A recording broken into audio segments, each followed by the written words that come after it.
What's good, people? It's your boy NLG. Welcome back to the channel. Fresh from Carnival yesterday. Went on Sunday. The family day was there with creators. It was a great time. I had a great vibe. Then I was an after party. Listen, Carney is wild. The things you catch at Carney, yeah. Yo, man will be catching wines and be shaking leg on anything that goes, man. The Carney is actually wild, man.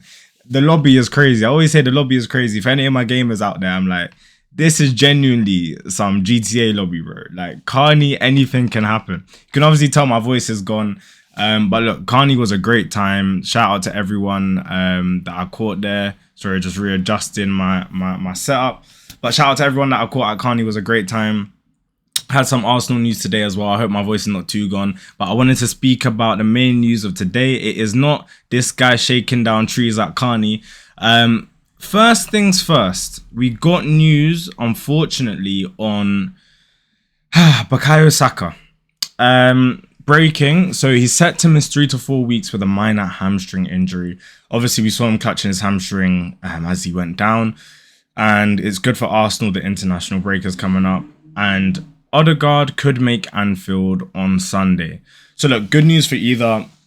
Like, Odegaard's injury is not serious, which is fantastic for us. Obviously, we know if we don't have Odegaard and it's better for us to keep him out, then we've got Eze. Incredible signing. Just everything around him signing for the club is just nice. When you think about the balance and also how different those two are as actual, I guess, 10/8s, Eze provides us another dimension. And it means that if we don't have Odegaard, you still have Waneri, don't forget about him. And then you've also got Eberici Eze. And I don't know if anybody saw the interview he had with Ian Wright, where he was just talking about just his mentality, how much he loves the club. He said he's had a taste for victory now. He's had a taste for winning, and he just wants to do it in this shirt. I mean, we're in such a great place as a club. But with Saka out for 4 weeks, with Odegaard with a shoulder injury, do we pop back into the transfer market? And interestingly, you think, yeah, we should. Saka's out. Odegaard has a shoulder injury. We've just brought in Eze, but we still need a left winger. Maybe we go for a left winger. However, this news came in today. Let's show you what's been going on, because Topspur, they're back at it again. So, Topspur have bid and approached Piero Hincapie with a new proposal. Loan deal with obligation to buy around 60 million euros, same value as the release clause, but to be paid from 2026.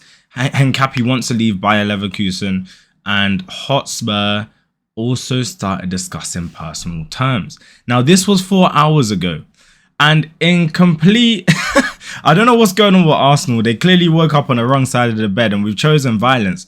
We teethed Eze off them. Clear daylight robbery. Clear daylight robbery. And we're apparently going to be doing this again. Check it. Arsenal, now apparently the club who have made an approach. And 33 minutes ago, Fabrizio Romano says that Hincapie considers Arsenal project as very attractive and he's keen on the move. Initial talks have started on the player side with personal terms not expected to be an issue.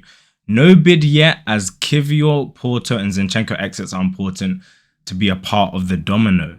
So we know we need a left winger. I wasn't really expecting us to sign a defender, but if we know that Kivior and also Zinchenko may be leaving, I think Kivior's the most likely. I think there's a small chance we keep Zinchenko. Then we might go in for Hincapie, and he's a left back / left centre back, so he could fill in there.